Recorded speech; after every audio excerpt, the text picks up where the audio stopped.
als er iets aan de hand, of als we in Hummershoort wat willen doen. Ja? Of, Moet je mij bellen? weet ik niet.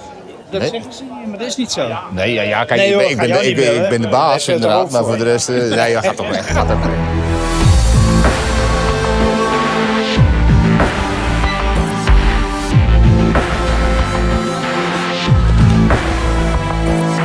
Bel mij maar. Wet Huisman, hij is hoofdcommunicatie zeg maar, bij ons. Ik ben dus overste John Haasnoot, regulier hoofdoperatie bij het Operationeel Ondersteuningscommando Land. En hier tijdens de Vierdaagse ben ik de commandant van Heuvelzorg.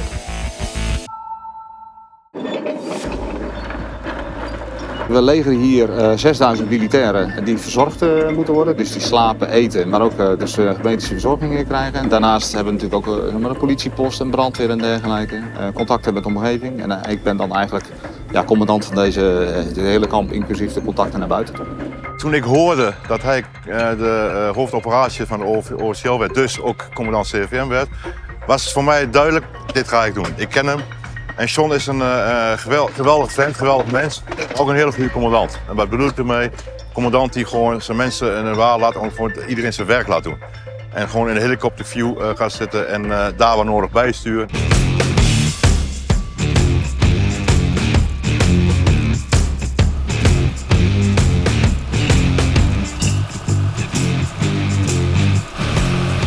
In 2019 deed ik dit voor de eerste keer. Ik was daarvoor nog nooit in aanraking geweest met Nijmegen of de Vierdaagse. Ik was daar ook nooit geweest in die periode.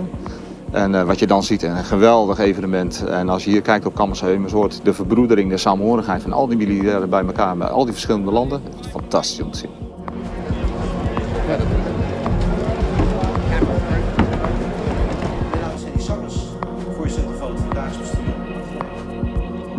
Sinds 13 juli zijn we begonnen. Nou, kijk om je heen, zeg maar, er staat al heel wat qua structuren.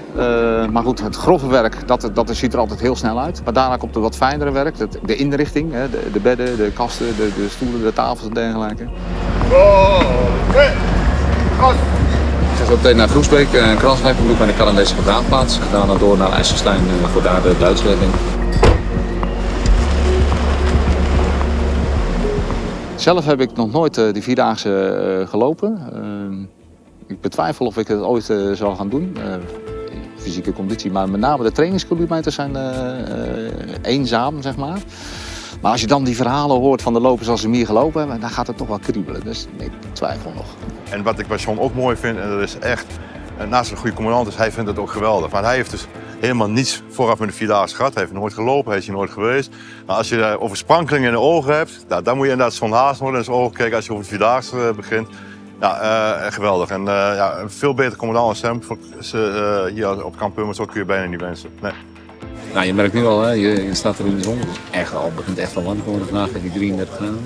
Maar je ziet gewoon ook aan de mensen die links en rechts omvallen, je moet gewoon niet schaden. Dus daar proberen we dit soort scenario's ook zo kort mogelijk te houden. Dan geloof mij normaal gesproken zit langer.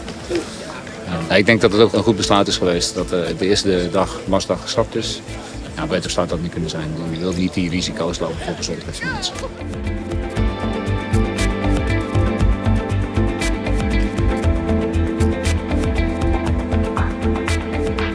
Binnen Defensie word je niet gevraagd om commandant van Heuvelzorg te worden. Dat hoort bij de functie van hoofdoperatie van het OCL.